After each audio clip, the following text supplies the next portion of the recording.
हनुमान का लड़ना तो देखो बिना किसी बाह्य वस्तु का आलंबन लिए हुए ही सच्चे आत्मविश्वास और पुरुषार्थ के माध्यम से, भक्त के आश्रय से भगवान की शक्ति सामर्थ्य को अपने अंतःकरण में अनुभव करते हुए जब हनुमान जी का सारे राक्षसों को परास्त करने में समर्थ हो जाते हैं, तब ये भगवान राम के चरित्र की, उनके दर्शन की विजय है, भगवान राम की मान्यता की विजय है। तो जो छोटे माने जाते हैं, जो क्षुद्र माने जाते हैं, जिन्हें दुर्बल माना जाता है, अगर उनके अंतःकरण में भी आत्मविश्वास उत्पन्न किया जा सके, प्रीति और विश्वास की सृष्टि की जा सके, तो वो लोग भी रावण जैसे दुर्जय शत्रु को परास्त करने में सफल हो सकते हैं। और ये भगवान श्री राम ने इस प्रकार से दोनों का सदुपयोग किया, बड़ों के विचार का सम्मान किया और छोटों की सामर्थ्य को तब उन्होंने चैतन्य किया, जागृत किया। और इसीलिए एक शब्द यहाँ पर जो मिलन का प्रसंग है, उसमें एक वाक्य लिखा गया, जब निषाद को उठा करके गुरु वशिष्ठ ने हृदय से लगाया, उस समय आकाश से फूल बरसने लगे और लोगों ने कहा कि संसार का सबसे बड़ा व्यक्ति आज संसार के उस समय की व्यवस्था में जो सबसे छोटा व्यक्ति है उससे मिल लगा। बड़ा वशिष्ठ सम को जगमाई और यही समय निपट नीच को नहीं। पर ये चमत्कार किसमें, किसकी विशेषता? वो समझिए एक बात लिखते हैं, सो सीतापति भजन कर।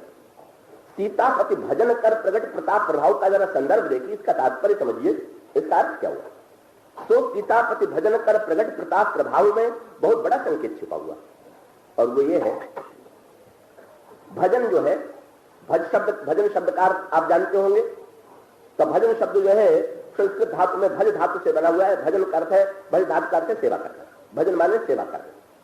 अब यह संकेत क्या, वर्ण व्यवस्था में शूद्र का धर्म माना जाता था सेवा करना, ऐसी मान्यता थी। तो सेवा का संसार की करे और भगवान की सेवा करे तो उसमें अंतर क्या? गोस्वामी जी कहते हैं, सो सीतापति भजन कर प्रगट प्रताप प्रभाव।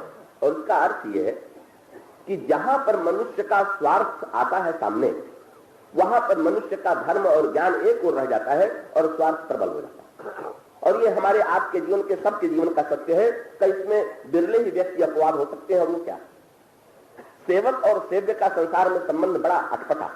अटपटा क्या है कि सेवक से हम सेवा लेकर के सुख प्राप्त करते हैं और सेवक को भी सुख देने की चेष्टा करते हैं, ये ऐसा दिखाई देता है।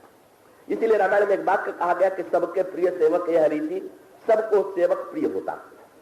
लेकिन कहीं न कहीं भीतर से देखें तो दोनों समीप नहीं पहुंच पाते। क्यों नहीं पहुंच पाते? क्योंकि दोनों के मूल में जो स्वार्थ है वो दोनों में चक्राहट उत्पन्न करता है। और विशेष रूप से स्वामी के मन में, जब हम स्वामी बनते हैं और स्वामी बनकर के किसी की सेवा लेते हैं, तो सेवा लेते समय हम उसको देते तो हैं, पर देते समय भी कहीं न कहीं हमारे मन में चालाकी रहती है कि उतने दो कि ये सेवक बना ही रहे, ऐसा ना बड़ा हो जाए कि सेवा करना छोड़ दे। इसका अर्थ है कि हमारा स्वार्थ हमको प्रेरित करता रहता है कि छोटे को सर्वदा छोटा बनाए रखो, तब तो ही हमें सेवक प्राप्त होंगे। अगर छोटे बड़े बन जाएंगे तो हमें सेवक कैसे प्राप्त होंगे? बड़ी सीधी सी बात है, हमारा स्वार्थ हमको इसी दिशा में ले जाता है। और परिणाम क्या होता है, हम उसको नए नए बहानों के द्वारा कहने की चेष्टा करते हैं, पर धर्म का नाम लेकर के चाहे कहें, चाहे ज्ञान का नाम लेकर के कहें, पर वो होता हमारा स्वार्थ है। हम सेवक को सेवक बनाए रखना चाहते हैं, छोटे को छोटा बनाए रहना चाहते हैं। पर भगवान राम सो सीतापति भजन कर। सीतापति भजन में क्या विशेषता? भगवान राम का भजन क्यों करें, दूसरों का भजन क्यों न करें? बोले दूसरों का भजन करने में संघर्ष है, खिंचाव है और सर्वत्र के नीचे बनाए रखने की वृत्ति है। पर भगवान राम की सेवा करने का अर्थ क्या हुआ? भगवान राम की सेवा करने का अर्थ एक ही है, जिसकी व्याख्या श्री भरत जी ने की, और वो व्याख्या भी चित्रकूट में की गई। श्री भरत जी ने कहा, प्रभु संसार में बहुत से स्वामी हमने देखे, विश्व के इतिहास में अनेक स्वामियों का वर्णन आया है और अनेक स्वामी बड़े उदार होते हैं, पर उदार होते हुए भी कहीं न कहीं दूरी तो होती।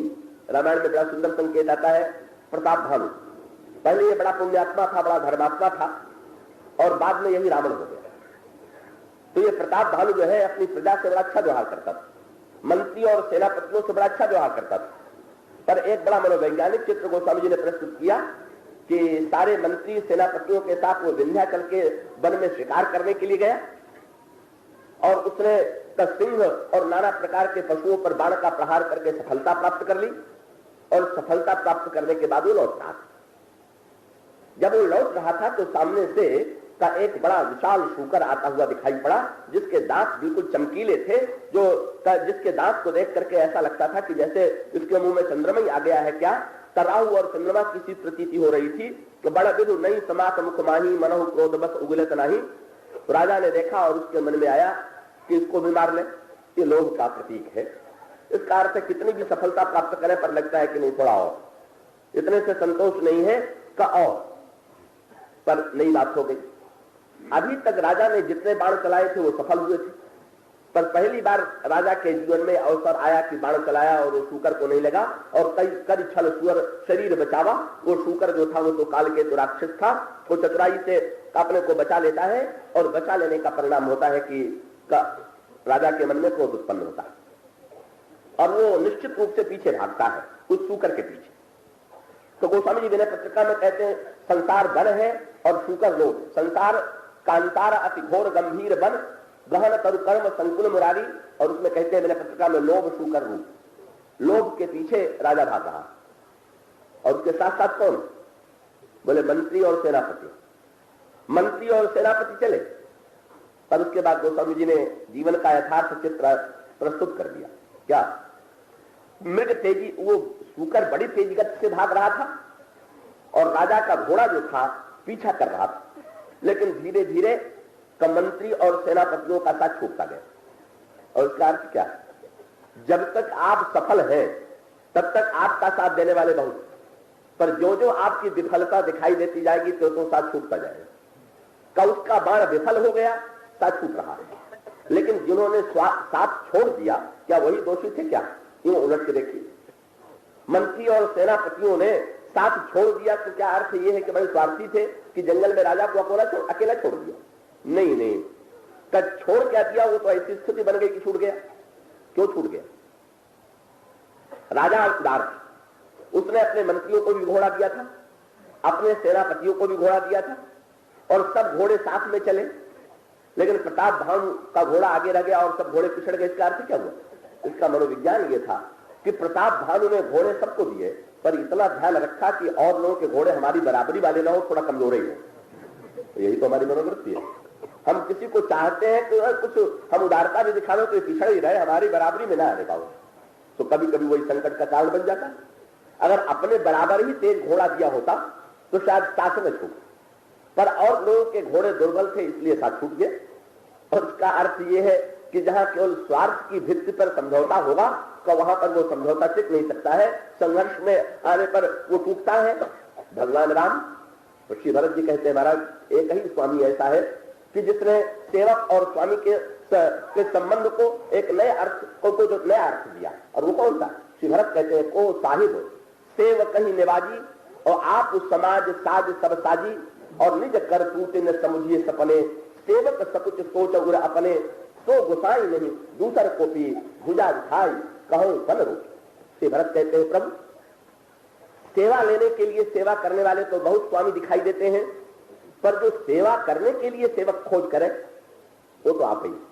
और आप विचार करके देखिए तो आपको यही लगेगा क्या भगवान राम दोनों रूप में सेवा कर रहे हैं, राजा के रूप में भी दोनों तरह से सेवा कर रहे हैं समाज।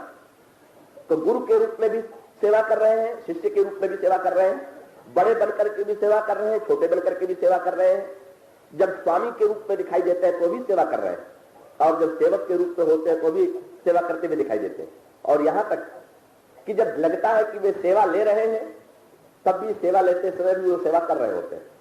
और वो करते क्या है? हम सेवक को हीन बनाए रहना चाहते हैं, दीन बनाए रहना चाहते हैं, और भगवान राम पहला काम ये करते हैं कि लोगों के मन से हीनता और दीनता की वृत्ति कैसे मिलती है, कैसे उनके अंतःकरण में कवई नहीं दरिद्र को दुखी में दीना का जो दर्शन है वो भगवान राम उसी रूप में प्रस्तुत करते हैं। और उसको मिटाने के लिए आप देखें सारे चित्रकूट की यात्रा में यही तो करते हैं। भगवान राम कौन है? स्वामी। द्विज वर्ण के क्षत्रिय वर्ण के हैं, चाहे इसलिए कह लीजिए, चाहे राजकुमार है इसलिए कह लीजिए। और केवट कौन है? शूद्र वर्ण का है, सेवक है। लेकिन सेवक और स्वामी के नाते की पृष्ठभूमि क्या बनी? भगवान राम सेवा की मांग कर रहे हैं। कहा प्रातः काल वो वर्णन आया, सुमंत जी आए थे अयोध्या से, उनको गंगा के किनारे आने नहीं दिया, उनको लौटा दिया वहीं से। और गोस्वामी ने लिखा बरबस राम सुमंत्र पठाए सुरसर तीर आप सब आए। सुमंत जी इतने दूर तक आए थे, वहां से थोड़ी दूर गंगा का किनारा था वट वृक्ष से। गंगा के किनारे अगर सुमंत जी को आ जाने देते तो क्या बुरा था। बेचारे सुमंत ये साहसी एकत्र न कर पाए। जब दशरथ जी ने पूछा कि राम को तुमने कैसे विदा किया, तो उन्होंने पूरा काल्पनिक चित्र प्रस्तुत कर दिया कि कैसे राम नाव पर बैठे और कैसे सीता बैठी हो, कैसे लक्ष्मण बैठे और कैसे नाव लेकर के केवट चला। देखा उन्होंने कुछ नहीं था बेचारों, पर उनका दोष नहीं था। कौ तो बुद्धिमान मंत्री थे, उन्होंने कल्पना से सोच लिया कि कैसे बैठे होंगे। तो उन्होंने दशरथ जी के सामने एक चित्र प्रस्तुत किया कि पहले सीता जी को राघवेंद्र ने बैठाया, फिर लक्ष्मण के साथ स्वयं बैठे और कई अवसर रघुवर रुख पाई केवट पारही नाव चलाई।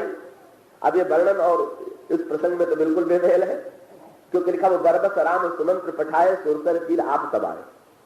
सुमंत जी को नहीं आने दिया गंगा के किनारे, क्यों?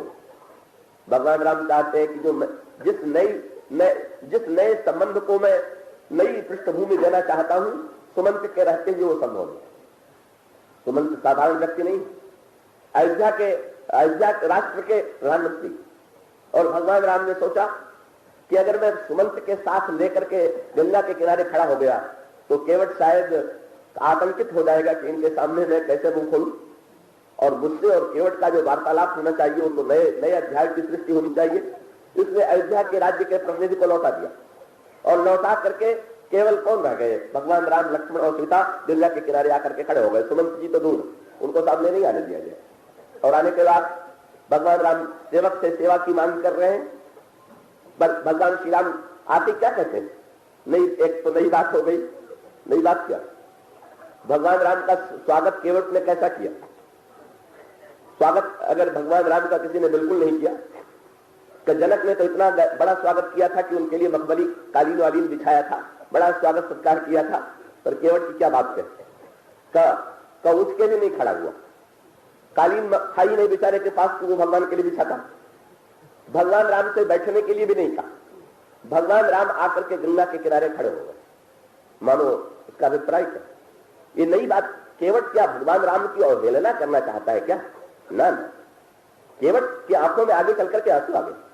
केवट संसार के सामने भगवान राम के गौरव को, भगवान राम के सच्चे स्वरूप को प्रकट करना चाहता है, और वो अपने व्यवहार की पृष्ठभूमि में लोगों को बताना चाहता है कि देख लो, ऐसा भी स्वामी हो सकता है, ऐसा भी उदार स्वामी हो सकता है, ऐसा भी चरित्र हो सकता है, ऐसी भी निरभिमानिता हो सकती है कि भगवान राम, गोस्वामी जी कवितावली रामायण में आश्चर्य प्रकट करते हुए कविता लिखते हैं, ये कौन है, ये कौन प्रभु है?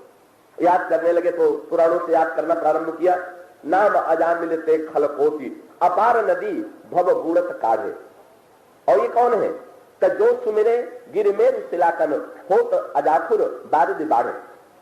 और तुलसी जी के पद पंकज से प्रगति तटिनी, जिसके किनारे खड़े हैं उनके चरणों से ही निकली थी।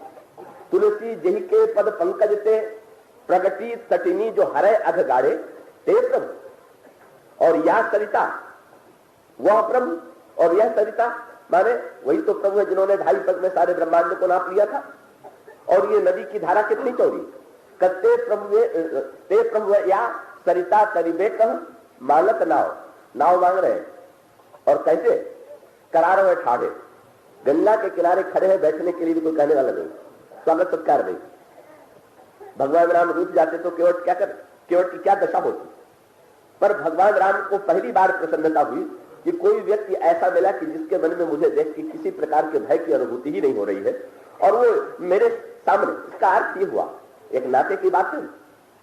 आप किसी के घर जाए और खड़ा न हो तो आपको बुरा लग जाएगा, पर आपका नन्हा बच्चा आपको देख के न खड़ा हो तो आपको तो नहीं लगता कि मेरा बड़ा अपमान उसने कर दिया?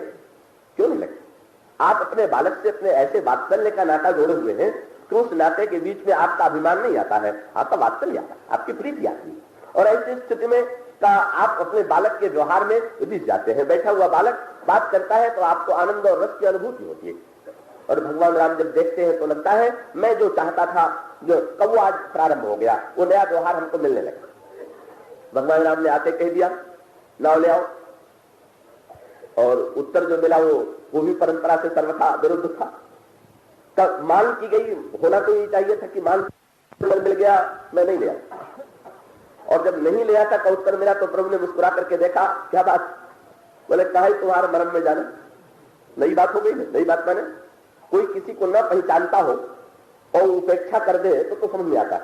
कोई बड़ा पदाधिकारी आके खड़ा हो गया, किसी ने नहीं पहचाना तो उसका सम्मान नहीं किया।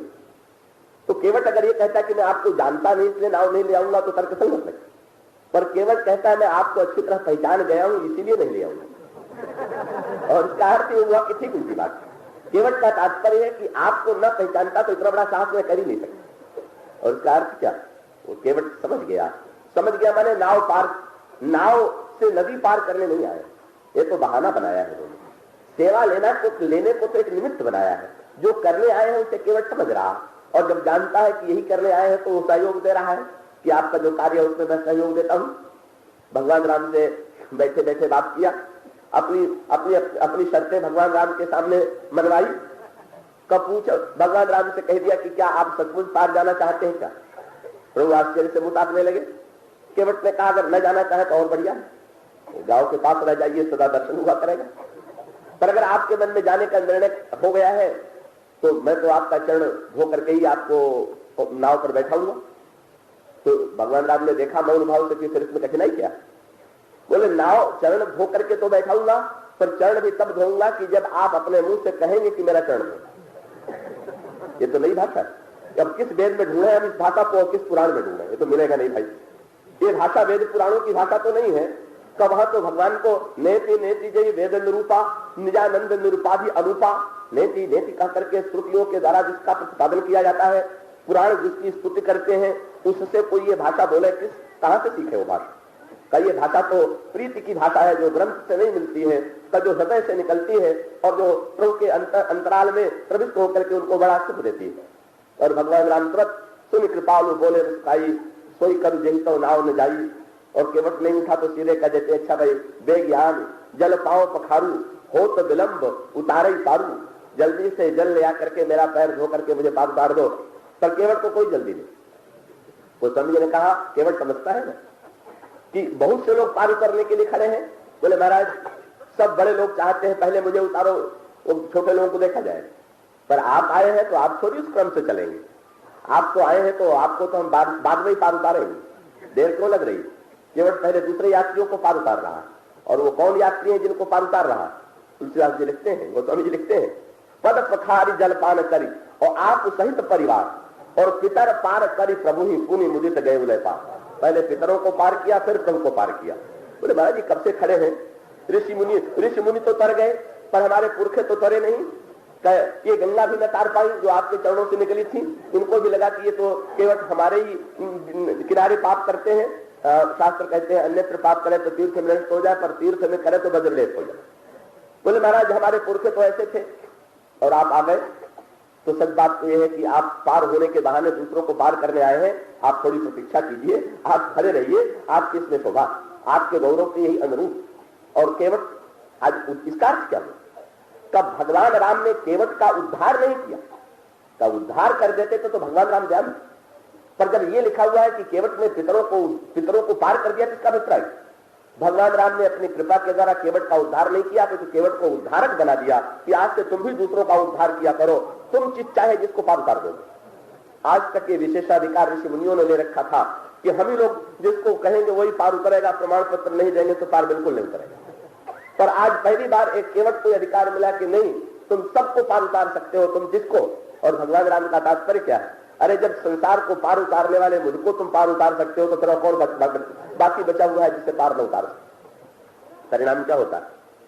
और उसके पश्चात प्रभु को बैठा करके पार उतारा, और उतारने के बाद फिर जो वार्तालाप था उसमें पता चल गया कि ये जो छेड़खानी चल रही थी, ये जो नए संबंध की पृष्ठभूमि चल रही थी, उसका वास्तविक तात्पर्य क्या था? जब उतरा, जब आए थे तो खड़ा भी नहीं हुआ, स्वागत भी नहीं किया, प्रणाम भी नहीं किया, सीधे मुंह बात भी नहीं की, कहनी बड़ी बात की। पर जैसे ही नदी से पार किया तो पहला काम क्या किया? केवल तो उतरी दंडवत कीना, नाव से उतर करके प्रभु के चरणों में गिर पड़ा। लक्ष्मण जी आश्चर्य से देखने लगे, ये दंडवत प्रणाम पहले कहा? ये पहले करना चाहिए कि बाद में करना चाहिए? लेकिन केवट का तात्पर्य यह है कि दंडवत पहले करना ठीक नहीं, क्योंकि दंडवत का अर्थ तो आप जानते हो, दंडवत डंडे की तरह किसी के सामने गिर गए। और दंडवत करने का अर्थ पूरा समर्पण, जैसे डंडा जिसके हाथ में रहता है चाहे जैसा उपयोग करता है, इसी प्रकार से जब हम दंडवत करते हैं तो इसका अर्थ है कि सामने वाले के चरण में नमन करके कहते हैं कि आप हमारा जैसा चाहिए उपयोग कीजिए। तो केवट ने कहा पहले दंडवत करते तो इनके मन के अनुकूल चलना पड़ता, अपने मन के अनुकूल अब चला लिया, अब दंडवत करने में कोई आपत्ति नहीं है। अब जो है मैं ये कहना चाहता हूं कि मैं आपके चरणों में दंडवत करता हूं, लेकिन नई बात क्या थी, भगवान राम संकोच में गड़ गए उस दंडवत को देख के।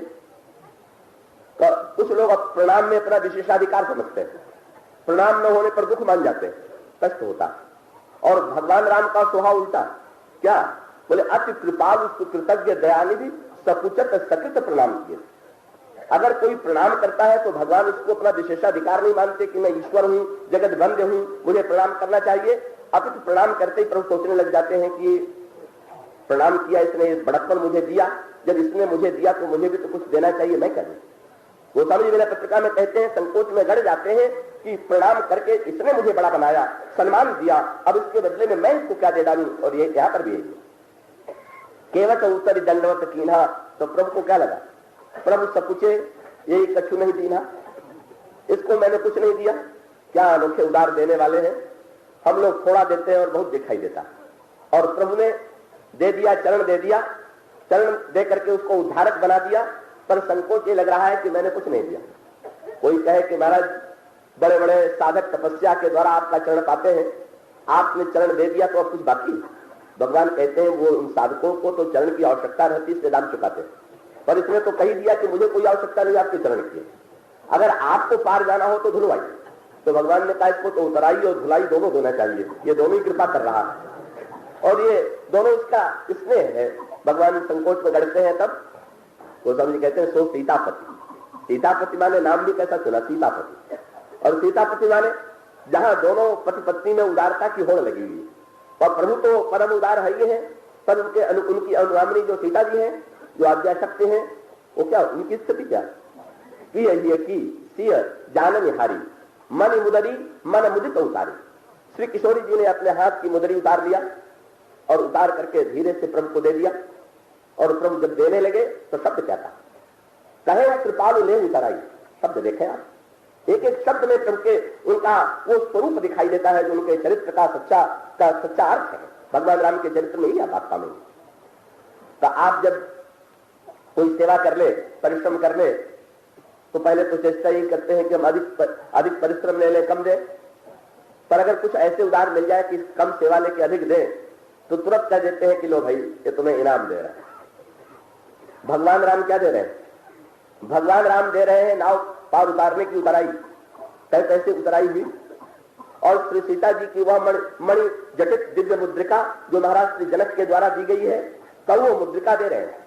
भगवान राम को कहना चाहिए था कि केवट लो तुम्हें पुरस्कार दे रहे हैं, लो तुम्हें दान दे रहे हैं, पर भगवान राम के शब्द की संभाल तो देखिए।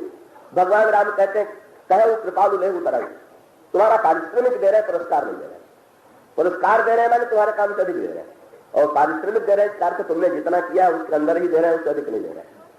जो इतना अधिक देने के बाद भी दूसरे को पारिश्रमिक का करके दे रहा है, उसके बोलने में कितनी सजगता, और केवट, और उस केवट से जिसके बोलने में बिल्कुल सजगता नहीं, जो अपनी ओर से इस भाषा को बोलता है, भगवान राम उसकी भाषा में भी रस लेते हैं, पर स्वयं बोलते हैं तो कहते उतरा। उस समय केवट का सच्चा चित्र आया। केवट अहंकारी नहीं था, केवट भगवान राम का अनादर नहीं कर रहा था, वो तो भगवान राम के चित्र को समाज के सामने प्रकट कर रहा था। उसे पता चल गया था कि ये कितने उदार है, और वो चाहता था कि और लोग भी आज देख लें कि कितने उदार है। और केवट ने उस समय चरण पकड़ करके कहा कि महाराज आप क्या दे रहे हैं, शब्द क्या कहा, वही भगवान राम का चरित्र है। नाथ आज मैं कहा न पावा, प्रभु आज मैंने क्या नहीं पा लिया। प्रभु कहते हैं केवट मैंने तो कुछ नहीं दिया, और तुम कहते हो मैंने क्या नहीं पा लिया। तब केवट ने कहा महाराज यही तो विशेषता है आपकी, कि आप सब कुछ देने के बाद ये अनुभव करते हैं कि आपने कुछ नहीं दिया। आपने कुछ नहीं देने का दावा किया और पाने वाले ने सब कुछ पा लिया, इससे बढ़ के आनंद क्या होगा। जहां देने वाला कहे हमने बहुत दिया और लेने वाला कहे कुछ नहीं दिया, वहां तो झगड़ा हो गई। और जहां देने वाला कहे कुछ नहीं दिया और लेने वाले को मिले लगे कि बहुत मिल गया, हमें हम सब कुछ प्राप्त कर चुके, वही तो प्रीति का मिलन होगा। भगवान राम कहते हैं कुछ नहीं दिया, और केवट कहता मैंने सब पा लिया। प्रभु ने पूछा क्या पा लिया, दिखाओ, अगर तुमने पा लिया है तो क्या पा लिया। केवट ने कहा महाराज जो पा करके भी संसार में बढ़ जाया करता है, घटता नहीं, आज घट गया। क्या मिटे दोष दुख दारिद्र दावा। मेरे जीवन की दरिद्रता, मेरे जीवन का दोष, मेरे जीवन का दुख आज आपने मिटा दिया। और अगर मैं आपसे उतराई पा लेता तो शायद ये सब न मिटता, पर आपने एक केवट के दैन्य को जैसे दूर कर दिया, उसके दोषों को जैसे दूर कर दिया, उसके दुख को जैसे दूर कर दिया, उससे आपको छोड़ के कौन कर सकता था। केवट ने कहा, अब केवट ने व्याख्या किया, प्रभु आप चाहते तो गंगा को वैसे पार कर जाते, आपके सामने कोई समस्या नहीं। पर जब आपने गंगा के किनारे आकर के आप खड़े हुए तो सारे लोग ये आशा करते होंगे कि गंगा के किनारे खड़े होकर के आप कहेंगे, अरे केवट आज तेरे सामने साक्षात ईश्वर खड़ा है या अयोध्या का सम्राट खड़ा है, चाहे जो मांग ले। लेकिन आपने ये नहीं कहा। अब तो आपके मुंह से वाक्य निकला कि केवट मुझे तुम्हारे नाव की आवश्यकता है, मैं तुम्हारे सहायता के बिना पार नहीं कर सकता। और एक वाक्य से मेरे समाज के द्वारा लादी गई सारी दरिद्रता दूर हो गई। सारे समाज ने हमें दीन कहा, पापी कहा, दरिद्र कहा, अभावग्रस्त कहा।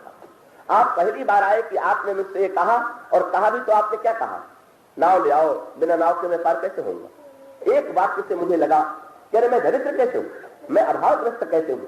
सारे संसार और विश्व को देने वाला जब मुझसे मांग रहा है तो मुझसे बड़ा कोई नहीं। एक वाक्य ने आपने इतना बड़ा बना दिया कि अब ले लूंगा तो छोटा बन जाऊंगा, इसलिए वही बड़ा रहने दीजिए कि मैंने दिया, आपने हमारा आपका नाता यही ठीक रहेगा। और प्रभु अगर आप अर्थ दे देते आप, तो अर्थ कितने दिन टिकने वाला है, धन तो आकर के चला जाने वाला है, और फिर आपकी कृपा दृष्टि है तो सब कुछ उपलब्ध है।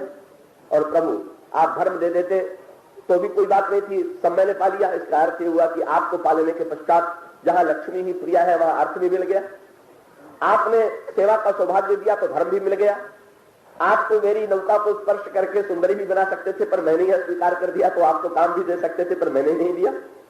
और प्रभु आप मोक्ष के दाता हैं, तो आपने तो मुझी को मोक्ष का दाता बना दिया, और मोक्ष का दाता इन्हें बना दिया। केवट से तो भगवान राम का अनोखा संवाद हुआ। केवट ने प्रभु से कहा कि उन्होंने कहा लेना पड़ेगा।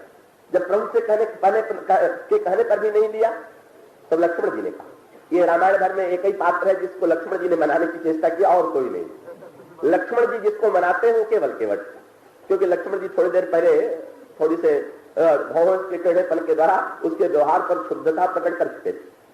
और फिर श्री सीता जी ने कहा कि नहीं, अच्छा तुम मेरे कहने से ले लो। पर आनंद तो यही है कि जहां तीनों खड़े होकर के मना रहे हैं, पर यहाँ बोले बहुत कीन प्रभु लखन सिंह पर नहीं कछ केवट ले। और इसका अर्थ है कि जब किसी को आवश्यकता ऐसी दरिद्रता मिट जाए कि जब कुछ की आवश्यकता ही न पड़े, तो समझना चाहिए कि अब दरिद्रता मिट गई। इसलिए गोस्वामी जी ने कहा, जग जाचिए को उन जाचिए जी, जग जाचिए जानकी जान मिले। अगर जाचना करना है तो केवल प्रभु से मांगो। क्यों कि जही जाचत जाचकता जल जाए, जिसको जिनसे मांगने से दरिद्रता मिट जाया करती। और ये दिखाई दे गया, सब मना रहे हैं, नहीं दे रहा। तो प्रभु ने कहा मुझे संतोष कैसे होगा, तुम्हें तो दरिद्रता मिट गई, तो तुम्हारी तो दीन तुम कहते हो तो मैं मान लेता हूं, पर मैं तो संकोच में गड़ा जा रहा हूं। तो केवट ने तुरंत कहा कि फिर एक कार्य कीजिए। क्या बोले, फिरती बेर नाथ जो देवा सो प्रसाद जन सिर धर लेवा। कहो लौटती समय जो आप देंगे वो मुझे वो प्रसाद उतराई मत दीजिएगा, उतराई तो कभी नहीं लेंगे। का उतराई दीजिएगा तो नहीं दूंगा, प्रसाद देंगे तो लूंगा, पर अभी प्रसाद दे दूं, बोले अभी प्रसाद भी नहीं लूंगा, जब लौटते समय देंगे तब प्रसाद।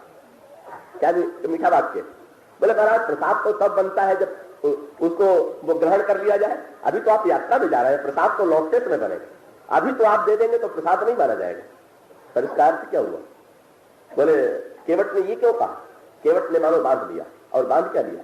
कोई ऋषि मुनि मिलता है तो भगवान से कहता है मुक्ति दीजिए, आवागमन के बंधन से छुड़ा दीजिए। पर केवट मिला तो उसने संकेत किया, बोले मैं चाहता हूं कि मैं भी आवागमन में बना रहूं और आपका भी आना जाना बना ही रहे, मुक्ति उक्ति नहीं चाहिए, वो दीजिए मुनियों को बांटिए, वो उन लोगों के काम की चीज है। यहाँ तो हम यही कहेंगे कि आप जाइए और फिर लौट करके आइए, पुनरागमन आए। और भगवान राम ने भी ऐसा केवट से नाता जोड़ा कि जब राज्याभिषेक हो गया और विदा करने लगे तो केवट को हृदय से लगा दिया और तब उसने प्रसाद दिया। वो शब्द का निर्वाह प्रभु ने किया। तब कृपावलीय बोल निषादा दीने भूषण बसन प्रसादा। और हृदय से लगा करके प्रसाद देने के बाद बोले अब तो लेना ही पड़ेगा प्रसाद। पर उसके साथ एक बात और जोड़ दिया जो किसी से नहीं कहा, और लोगों को विदा कर दिया। पर केवट से क्या कहा? तुम प्रिय मोही भरत जिन्हें भ्राता और सदा रहे पुरावत जाता। भाई तुम भी आते जाते रहना, हमारा तुम्हारा नाता मुक्ति वाला तो है नहीं कि एक बार मेरे और फिर न मिले।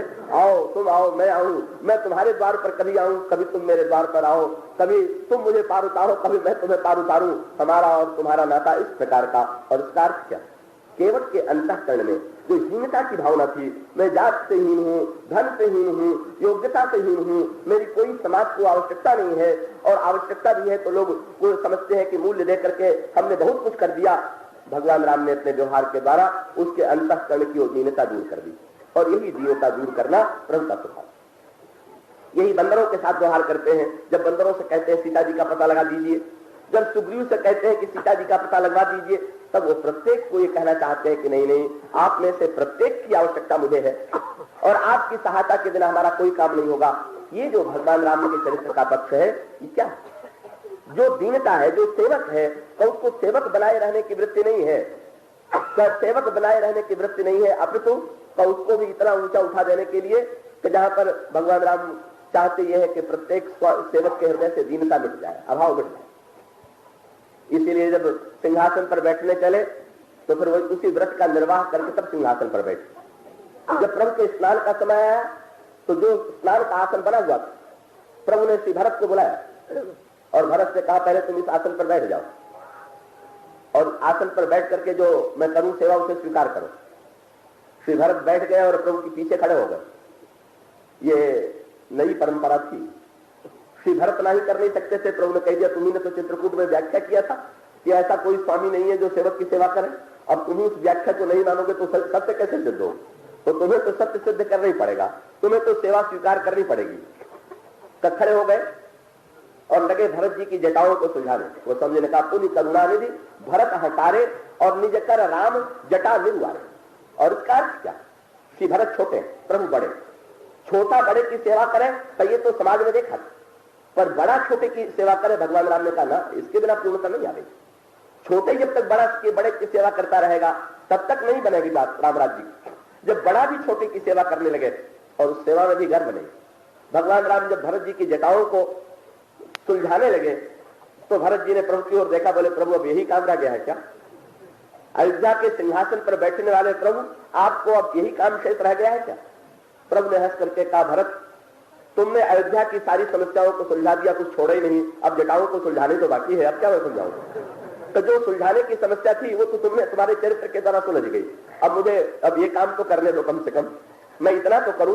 और इस प्रकार से हम देखते हैं कि भगवान श्री राम अपने व्यक्तित्व के द्वारा एक नया चरित्र, नया दर्शन समाज को देते हैं। वो ये है कि जब तक छोटे और बड़े के बीच में बड़ा अपने बड़प्पन के दावे में रहेगा और छोटा अपनी हीनता से संतुष्ट रहेगा, तब तक सच्चा मिलन कैसे होगा? इसलिए जब बड़ा अपने बड़प्पन का त्याग कर दे, रामचरितमानस में आता है भगवान शंकर ने पार्वती से कहा, पार्वती एक बार मैं सुमेरु पर्वत पर गया, तो सुमेरु पर्वत पर गया तो वहां पर एक आश्चर्य देखा। क्या? बट वृक्ष के नीचे कौआ कथा कह रहा था और हंस सुन रहे थे। जब मैं जाई तो कौतुक देखा, बड़ा आनंद आया। पार्वती जी ने कहा कि महाराज आप गए होंगे तब तो काकभूषुंड जी ने कथा छोड़ करके आपको कथा कहने के लिए अनुरोध कर दिया होगा। बोले नहीं पार्वती, ऐसी भूल मैं कर सकता?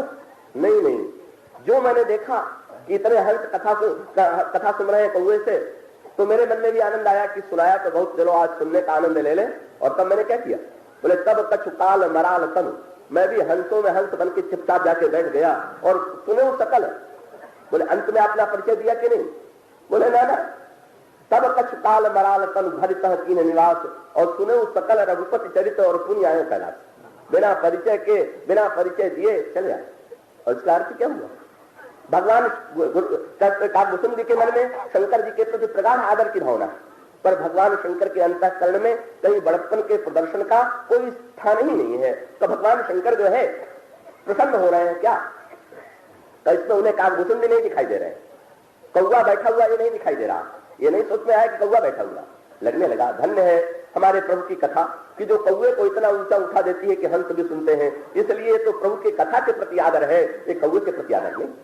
और इसका अर्थ ये हुआ, इसका तात्पर्य हुआ कि सच्चे अर्थों में तब बड़े छोटे का जो नाता है, तो उस नाते का आधार शुद्ध प्रेम ही हो सकता है। भगवान राम ने अपने व्यक्तित्व के द्वारा लघु के मन के में लघुता मिटा करके का उसके अंतःकरण में ऐसे प्रेम रस का संचार किया, उस प्रेम रस की पराकाष्ठा चित्रकूट की इस भूमि में दिखाई दे रही।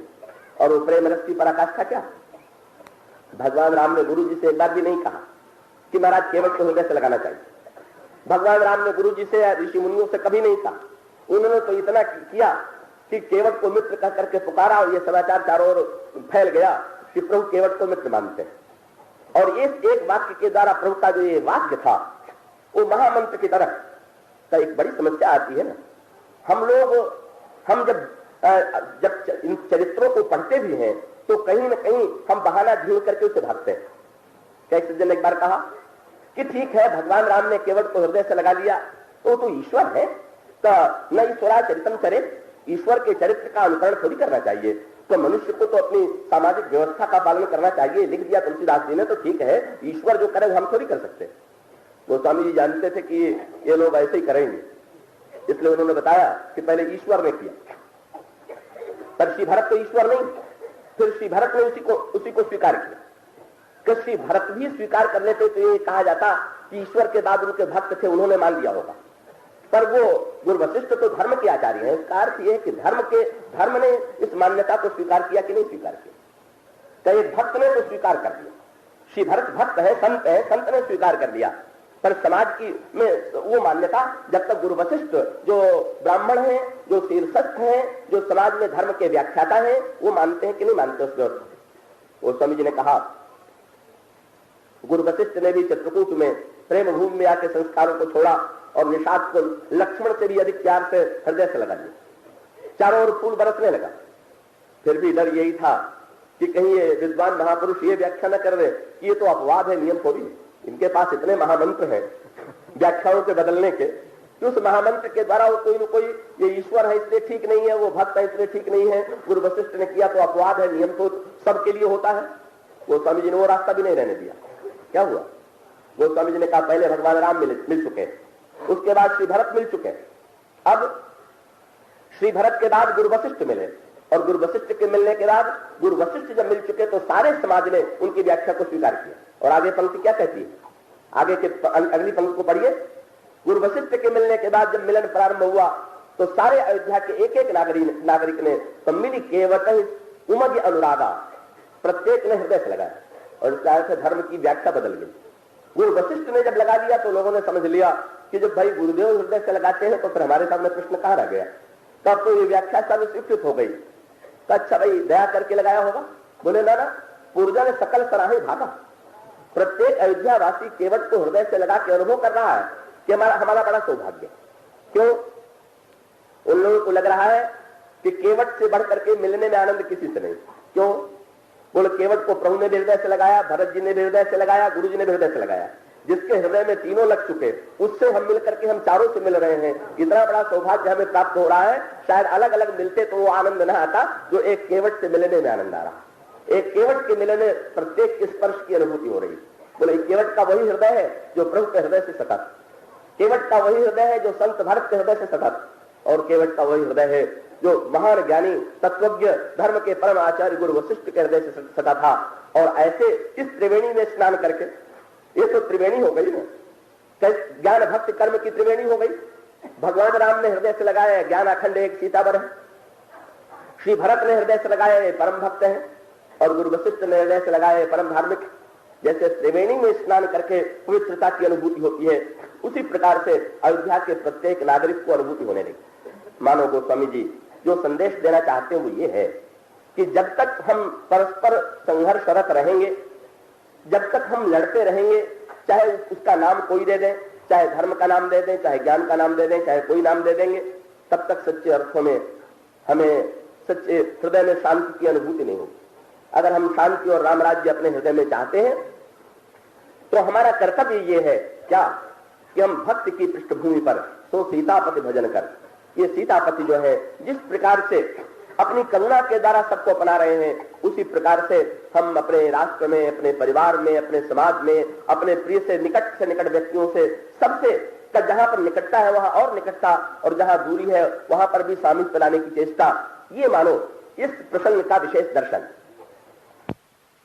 पिछले दिनों में आपके सामने प्रीति और मिलन का यही दर्शन चला। मुझे कोई शिकायत नहीं है, प्रभु की इसमें भी कोई अनुकंपा रही होगी। अगर कोई अनुचितपूर्ण बात कही गई होगी तो क्या वो प्रभु की प्रेरणा से उसके द्वारा भी वो कुछ प्रकट कराना चाहते होंगे? हो सकता है इसी बहाने ये प्रेम और मिलन का प्रसंग आया और हम लोगों के लिए हमें भी कुछ अधिक कहने का अवकाश मिला, आपको अधिक सुनने का अवकाश मिला।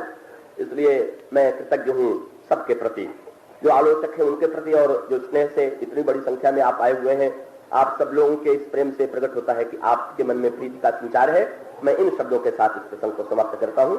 जातु नाम भवभेषज हरन घोर त्रयशूल तो कृपालु मोहितो ही पर सदा रहु अनुकूल श्यावर राम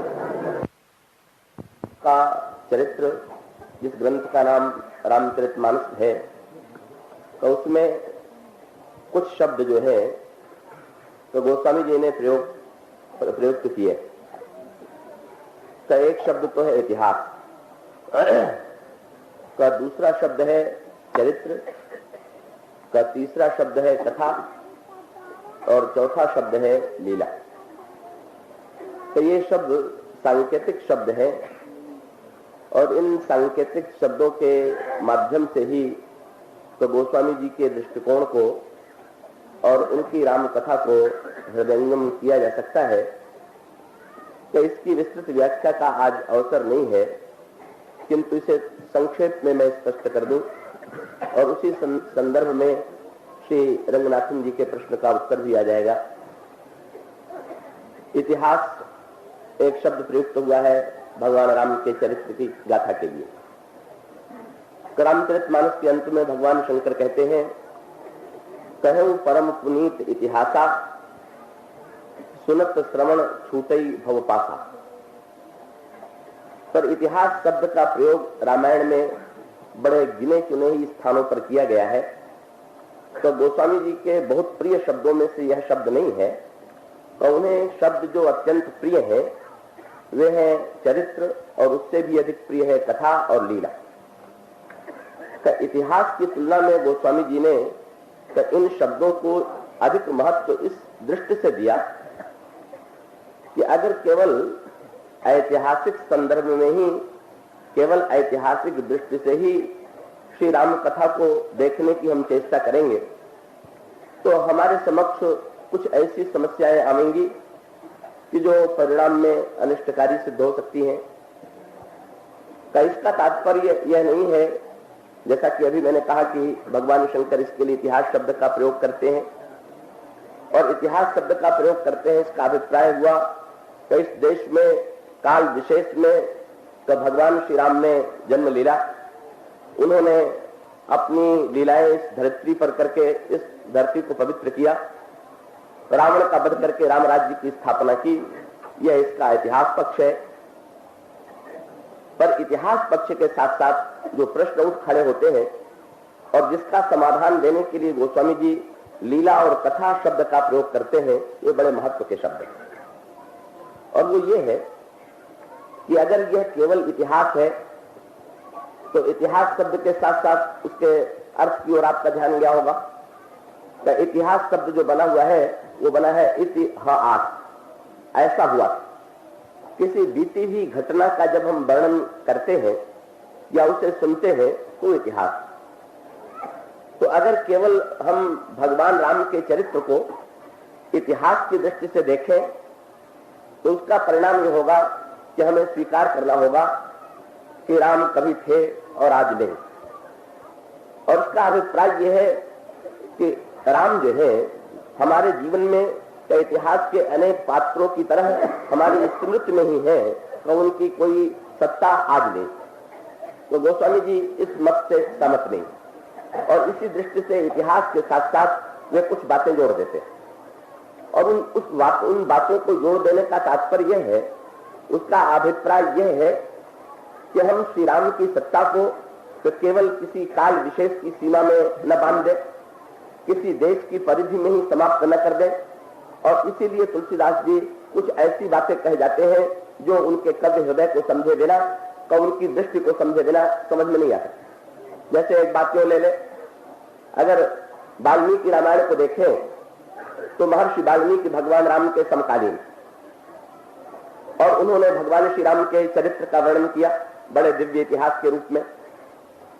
और गोस्वामी जी का जन्म केवल आज से 500 वर्ष पहले हुआ, और ऐसी स्थिति में कह सकते हैं कि वाल्मीकि भगवान श्री राम के अधिक निकट थे और तुलसीदास जी अधिक दूर थे।